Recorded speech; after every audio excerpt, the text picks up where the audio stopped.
Tendance, mon ami, chaque soir en ouverture de Smart Bourse, nous retrouvons Pauline Gratel qui vous apporte les infos clés du jour sur les marchés. Bonsoir Pauline. Bonsoir. Séance calme aujourd'hui. Oui, les investisseurs sont dans l'attente de la décision monétaire de la Réserve fédérale ce soir, qui devrait baisser ses taux de 25 points de base. En attendant, la Banque du Canada a elle aussi abaissé ses taux de 25 points de base à 2,5%. De leur côté, les indices évoluent prudemment. Le CAC 47 du terrain évolue autour de 7800 points. Le Stoxx 600 est autour de l'équilibre et les indices américains ouvrent prudemment aussi et en ordre dispersé. Les indices asiatiques, la nuit dernière, eux aussi ont évolué en ordre dispersé, Pauline. Oui, le MSCI Asie-Pacifique a atteint un nouveau plus haut historique tôt ce matin. En Chine, le CSI 300 a clôturé en hausse.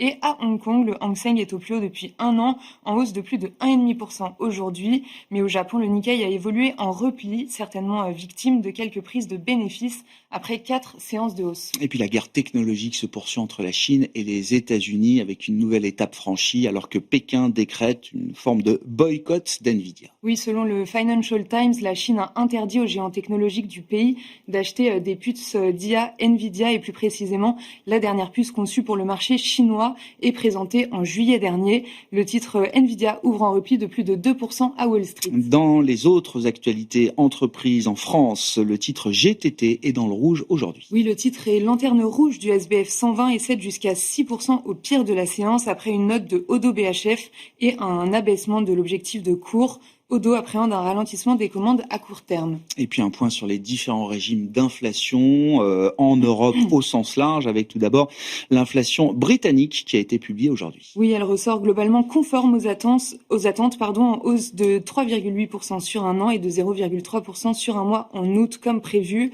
Dans sa version cœur, hors alimentation et énergie, elle s'établit à plus 3,6% sur un an. C'est légèrement inférieur aux attentes et en hausse de 0,3% sur un mois en août. Et puis toujours un peu moins d'inflation en revanche pour la zone euro avec la deuxième estimation du chiffre d'inflation qui a été publiée également. Oui, elle ressort inférieure à la première lecture. Elle progresse de 0,1% sur un mois en août et de 2% sur un an, après une première estimation de 0,2% sur un mois et de 2,1% sur un an. En version cœur, les chiffres sont confirmés en hausse de 2,3% sur un an. Que dire des mouvements ou des équilibres observés sur les marchés de taux et de devises aujourd'hui, Pauline? Le rendement américain à 10 ans se détend un petit peu et s'établit aujourd'hui autour de 4%. En Europe, le rendement allemand à 10 ans évolue autour de 2,65%. Le rendement britannique à 10 ans évolue entre 4,60 et 4,65%. Sur le marché des changes, l'euro-dollar se traite autour de 1,1850. Quel sera enfin le programme demain à l'agenda des marchés pour les investisseurs? Les investisseurs attendent donc ce soir la décision de politique monétaire de la Fed et demain les décisions de banque centrale continuent avec celle de la Banque d'Angleterre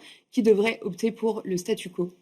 Tendance, mon ami, chaque soir, Pauline Gratel est avec nous en ouverture de Smart Bourse pour vous apporter les infos clés du jour sur les marchés.